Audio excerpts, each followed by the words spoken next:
So ఇక్కడ మనం చూసుకుంటే ఉద్రిక్త వాతావరణం అయితే చోటు చేసుకుంది. కన్నెపల్లి పంప్ హౌస్ ఏదైతే ఉందో కన్నెపల్లి పంప్ హౌస్ దగ్గరికి బీఆర్ఎస్ పార్టీకి సంబంధించినటువంటి నాయకులే కావచ్చు, లేదంటే మాజీ మంత్రి గారే కావచ్చు, అదేవిధంగా స్థానికంగా ఉన్నటువంటి ఎమ్మెల్యే సంజయ్ కుమార్ గారే కావచ్చు ఇక్కడికి వచ్చిర్రు. మరి మేము వస్తుంటే 25 చెక్ పోస్టుల మధ్యలో పోలీసులు అయితే నిర్బంధించే ప్రయత్నాలు అయితే చేస్తున్నారు.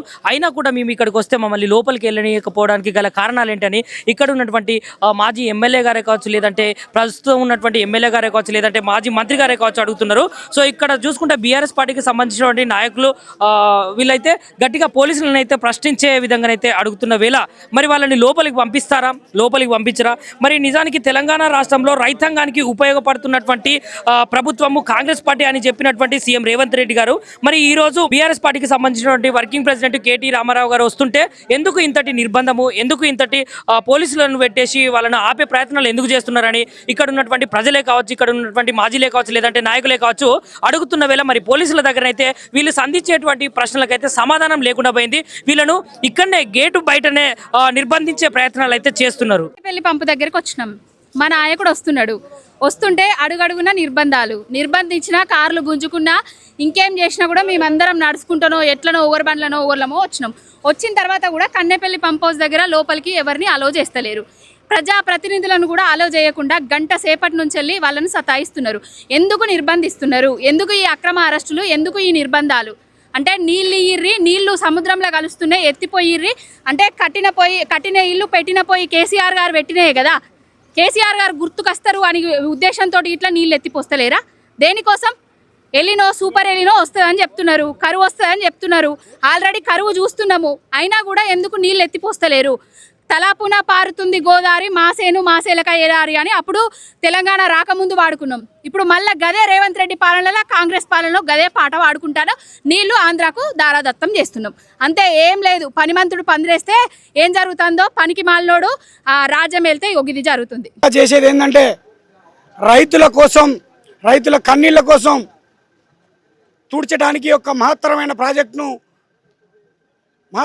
ప్రాజెక్టును డిజైన్ చేసి సుమారు 630 మీటర్ల ఎత్తులో నీళ్ళు అందించేందుకు కష్టపడి ఈ ప్రాజెక్టును తెస్తే ఓన్లీ రాజకీయ కుట్రలో భాగంగా ఈ ప్రాజెక్టును ఆటంకం చేసి కూలిపోయిందని, క్రాక్లు వచ్చిందని ఈ యొక్క ప్రాజెక్టును దుర్వినియోగం చేసే విధంగా అడ్డుపడి ఆంధ్ర ప్రాంత ప్రజలకు మేలు చేసే విధంగా మన పంటలను వెండబెట్టి ఆంధ్ర ప్రాంత పంటలను పండించే విధంగా చంద్రబాబు నాయుడు గారికి తొత్తుగా వ్యవహరించి ఈ యొక్క పంపులు ఆన్ చేయకుండా తెలంగాణ ప్రజల కడుపు కొడుతున్న ఈ రేవంత్ రెడ్డి గారికి ఒకటే చెప్తున్నాం.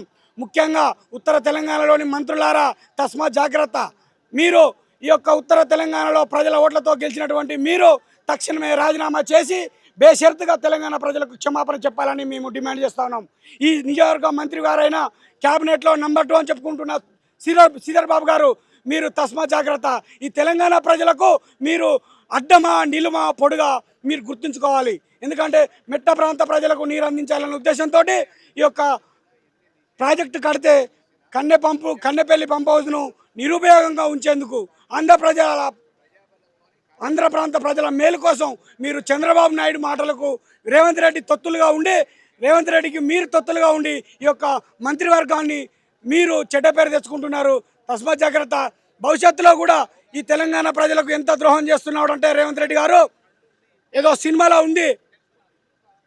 మేము బతుకుంటే మా పిల్లలకు కూడా మేము మీ మీడియా ద్వారా, ఈ ఛానల్ ద్వారా, యూట్యూబ్ ఛానల్ ద్వారా చెప్తున్నాము, నీ బొక్కలు నీ అస్థికలు విజయవాడలో కలపాలి, కానీ మేము బ్రతుకుంటే ఈ యొక్క తెలంగాణ ప్రాంతంలో నీ బొక్కలు కూడా కలపడేమని మేము శపథం చేస్తున్నాం ఇదే కాళేశ్వరం ప్రాజెక్టు దగ్గర. తస్మాత్ జాగ్రత్త. మంత్రులారా, మీకు కూడా రేవంత్ రెడ్డి గారికి పెట్టగతే పడదని తెలియజేసుకుంటూ జై కేసీఆర్, కేటీఆర్ గారి నాయకత్వం, జై తెలంగాణ. ఇన్ని నిర్బంధాల మధ్య మరి కన్నెపల్లి పంప్ హౌస్ దగ్గరికి కేటీఆర్ గారు సందర్శించిన వేళ మీరు ఏమని మాట్లాడతారు? ఈరోజు నిజంగా చూస్తుంటే ఒకప్పటి ఎమర్జెన్సీ కాలం ఏదైతే కాంగ్రెస్ ప్రభుత్వం ఆనాడు చెప్పినట్టు ఇందిరాగాంధీ ప్రభుత్వం ఏదైతే మరి ఆనాడు ఎమర్జెన్సీ ఈ సిస్టాన్ని తీసుకొచ్చిందో, ఈరోజు కూడా ఈ యొక్క కాంగ్రెస్ కపట నాటకాల మధ్యలో తెలంగాణ రాష్ట్రంలో ఈ యొక్క రేవంత్ రెడ్డి సర్కార్ అనేటువంటిది ఎమర్జెన్సీ రాజ్యాన్ని నడిపిస్తుంది. ఈరోజు కేవలం పోలీసులను మరి ప్రహార పెట్టుకొని పాలన చేస్తున్నాడు. మరి ఎన్ని రోజులు ఇలాంటి నిర్బంధాల మధ్య, నిరంకుశత్వాల మధ్య నువ్వు తెలంగాణ పాలిస్తావు? కబడ్దార్ ముఖ్యమంత్రి, అసలు నువ్వు నిజంగా నీకు తెలంగాణ ప్రజల మీద నమ్మకం ఉంటే, నీ పాలన మీద నీకు నమ్మకం ఉంటే అసలు ఇన్ని నిర్బంధాలు ఎందుకు? కేటీఆర్ అన్న గారు ఈ యొక్క కన్నెపల్లి పంప్ హౌస్ను సందర్శించడానికి విచ్చేసినప్పుడు మరి మీరు దొంగలను పట్టడం పక్కన పెట్టి మొన్నటికి మొన్న కరీంనగర్ సెంటర్లో మిట్ట మధ్యాహ్నం మరి దొంగలు చొరబడితే కనీసం ఆ షాప్ను ఎంక్వైరీ చేయకుండా 5-6 రోజుల తర్వాత తప్పితే మరి ఎప్పటికప్పుడు మీరు అప్పటికప్పుడు దొంగలను పట్టించుకోలేదు.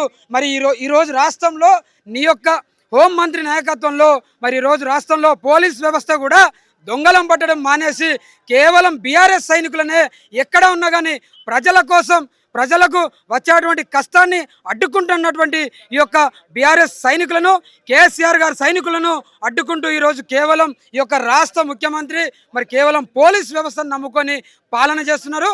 తప్పకుండా మరి కేవలం 3 సంవత్సరాలు మాత్రమే పూర్తయింది అనుకుంటున్నావు, కానీ నీ యొక్క నిజ రూపం, నీ యొక్క నిజ స్వరూపం, నీ యొక్క విధి విధానాలన్నీ కూడా ఈరోజు తెలంగాణ సమాజానికి మొత్తానికి కూడా బట్టబయలైనాయి.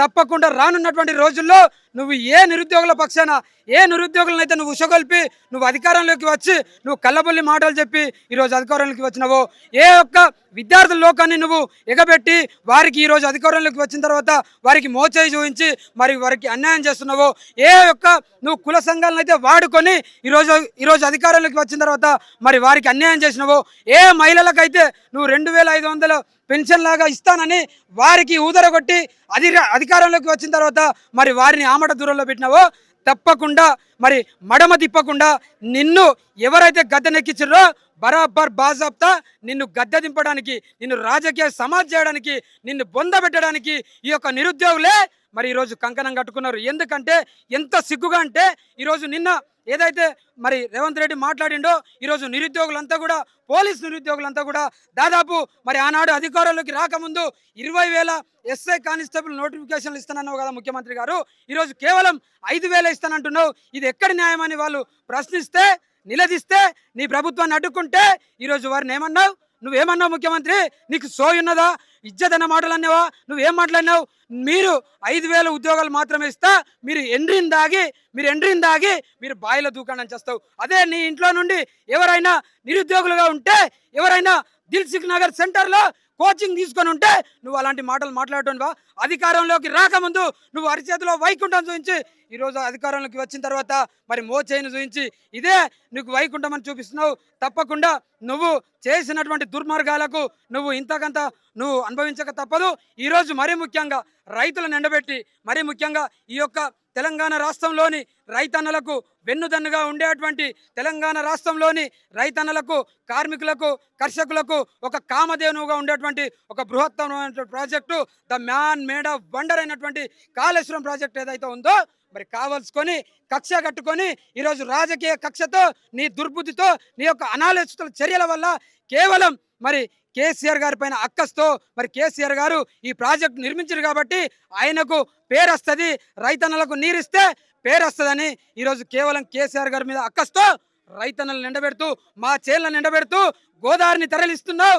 కానీ బిడ్డ రేవంత్ రెడ్డి కబడ్దార్ గుర్తుపెట్టుకో, ఒకనాడు తెలంగాణ రాష్ట్రంలో తెలంగాణ ఉద్యమం కోసం కొట్లాడినాం. ఒకనాడు తెలంగాణ రాష్ట్రంలో ఏ రంగంలో చూసినా కానీ ఆంధ్రలో వీరంగం ఉండే. కానీ ఈరోజు నీ యొక్క నియంత పాలనలో, నియంత నిరంకుశత్వ పాలనలో మరి నీ పాలనలో ముఖ్యంగా ఏ రంగంలో చూసినా కానీ నీ యొక్క ఆందోళన ఉన్నది. కాబట్టి తప్పకుండా ఈ ఆందోళనను మరి ఆనాడు తెలంగాణ ఉద్యమంలో తెలంగాణ రాష్ట్రం కొరకు ప్రతి ఒక్క యువకుడు కూడా కేసీఆర్ గారి సైనికులుగా ఏ విధంగానైతే ముందుకు వెళ్ళి సహాయ నిరాకరణ ఉద్యమ స్ఫూర్తితో, కేసీఆర్ గారి ఉద్యమ స్ఫూర్తితో తెలంగాణ రాష్ట్రాన్ని ఏ విధంగానైతే అహింసా మార్గంలో సాధించుకున్నామో తప్పకుండా నీ యొక్క కాంగ్రెస్ కర్కశత్వ కపట నాటకాల ప్రభుత్వాన్ని గద్దె దింపడానికి బాజా భజంత్రీలతో, తప్పకుండా డప్పు ధరలతో మా యొక్క రైతాంగం కూడా సిద్ధంగా ఉన్నది. ఈరోజు నిజంగా చెప్పాలంటే ఈ కాళేశ్వరం ప్రాజెక్టు పుణ్యాన ఇక్కడ పండేటువంటి పంటలు చాలా అద్భుతంగా ఉండే.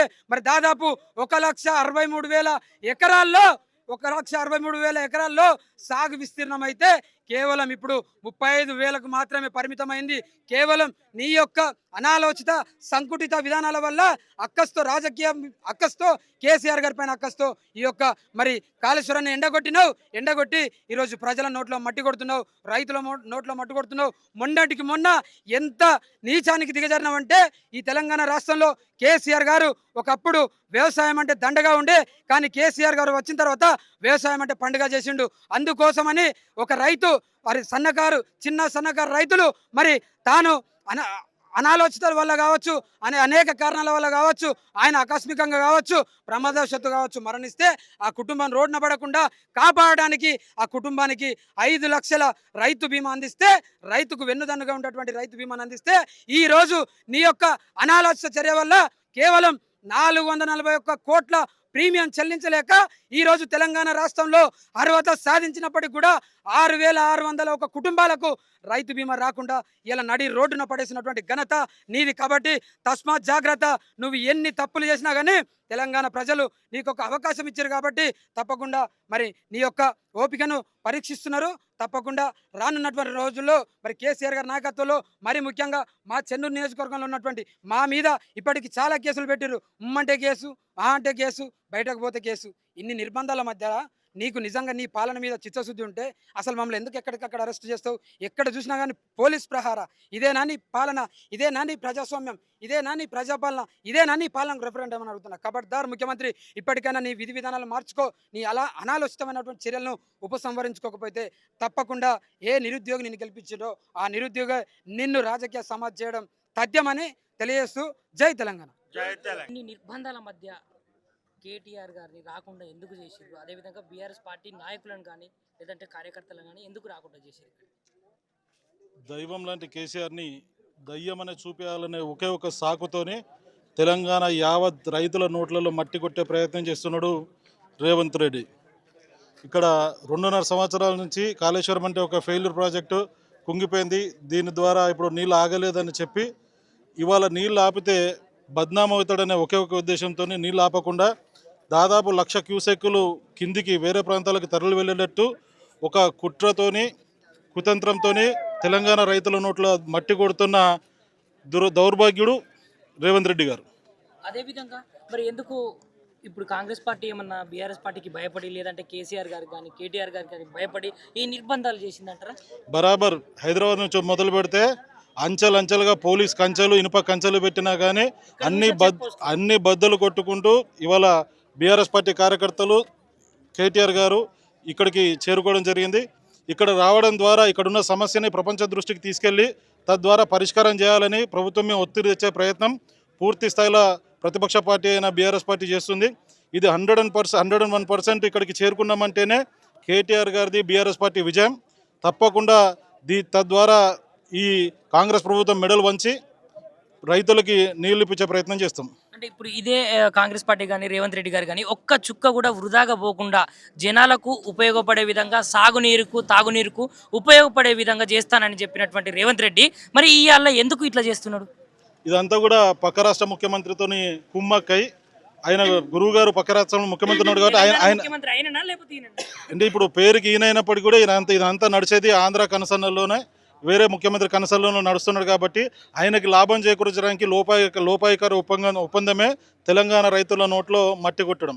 అంటే ఇప్పుడు ఈ నదికి సంబంధించినటువంటి నదీ జలాలను నిజంగానే ఆంధ్రాకు తరలించి అదేవిధంగా ఆంధ్ర వాళ్ళకు అమ్మేసినట్టు కొంతమంది చెప్తున్నారు. దీనిపైన ఇప్పుడు జూన్ మాసం ముగిసి ఇవాళ జూలై వస్తున్నా కానీ రైతులందరూ మొగుల వైపు చూస్తున్నారు. అంటే ఒకప్పుడు కేసీఆర్ ఉన్నప్పుడు కాలడ్డు పెడితే నీళ్ళు వచ్చే రోజుల నుంచి ఇవాళ మళ్ళీ వర్షాల వైపు చూస్తున్నారంటే భూగర్భ జలాలు ఎంత అడుగంటనే తెలుస్తుంది. ఈ 1,00,000 క్యూసెక్కులు పోకుండా ఆపుకుంటే మన తెలంగాణ సస్యశ్యామలం అవుతుంది. ఇలా కాకుండా కేవలం పక్క ముఖ్యమంత్రి పరాపకం కోసమే తెలంగాణ రైతుల నోట్ల మట్టి కొడుతున్నాడు రేవంత్ రెడ్డి. ఈరోజు కాంగ్రెస్ ప్రభుత్వం పరిపాలన ఎట్లుందంటే వెనకడ తుపాకీ రావడానికి మన పూట గడపడానికి ఇళ్ళకి వచ్చేది ఊర్లకు. ఆ తుపాకీ మాటలు పూట గడపడానికి ఉన్నట్టుగా ఇవాళ చెల్ల బియ్యం వస్తా తుమ్ముల మంట పెడతా చింతాకులు ఒకటిస్తా అనే రకంగా కాంగ్రెస్ ప్రభుత్వం పరిపాలన ఉంది. ఈ రేవంత్ రెడ్డి పరిపాలన ఎలా ఉందంటే కేసీఆర్ మరి కోపం మీద రైతులను అరికోస పెట్టడము ఇది ఎంతవరకు న్యాయం? ఇది న్యాయం కాదు. కాబట్టి ఇలా కేటీఆర్ని ఒక్కరిని అడుగున్నావు బిడ్డ జాగ్రత్త. కేటీఆర్ లాంటి లక్షల కోట్ల మంది కేటీఆర్లు వస్తారు. ఇవాళ కాళేశ్వరానికి చూడు, కాళేశ్వరం నడిగడ్డ మీద లేవడం ఇక్కడ నుండి మాట్లాడుతున్నాం. కాళేశ్వరం వృధాగా పోతున్న నీళ్లు, ఆ నీళ్ళని చూడు, ఆ నీళ్ళని మలిపించి మా తెలంగాణ రైతులకు బాగుపడితే రోజులు ముందున్నాయి. మేము మళ్ళీ కేసీఆర్ వస్తాడు. కేసీఆర్ రాగానే మళ్ళీ సుశ్యామలంగా ఈ తెలంగాణ ఆవిర్భవిస్తుందని జై తెలంగాణ. కేటీఆర్ గారు వస్తున్నారంటే ఇలా రేవంత్ రెడ్డికి మొత్తం వాళ్ళ ప్రభుత్వానికి ఇక్కడెక్కడ భయాందోళన గురయ్యారు. ఎందుకంటే వాళ్ళు డబ్బులు ఇస్తే వచ్చే మార్బలం వాళ్ళ దగ్గర ఉంది. అప్పుడు తెలంగాణ గురించి, ఇప్పుడు కేసీఆర్ గారి గురించి ప్రాణాలు సైతం అర్పించే బలగం ఇటు బీఆర్ఎస్ తరపున ఉన్నది.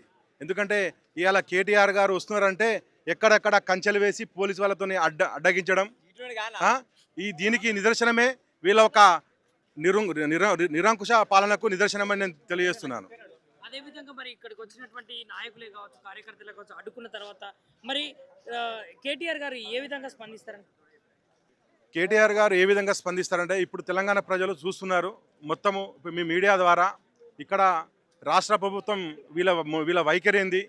మరి ఇక్కడ కనీసం మేము ప్రతిపక్షంలో ఉన్నాము, మరి ఇక మేము ఏమంటలేము, రైతులకు నీళ్ళు ఇవ్వమంటున్నాము. ఈ నీళ్లు వృధాగా పోతున్న నీళ్ళు మేము ఆపమంటున్నాము. ఇవాళ మేము ఇక్కడికి సందర్శనకు వస్తే మీకేము బాధ అవుతుందో చెప్పాలి. కేసీఆర్ గారు ఇంత అద్భుతంగా కాళేశ్వరం కట్టించారు, మీకేం పాడైంది? ఎందుకు నీళ్ళు ఇస్తలేరు? ఎందుకు మీ రైతులకు గోస పూచుకుంటారు అని చెప్పి నేను అడుగుతున్నా నేను.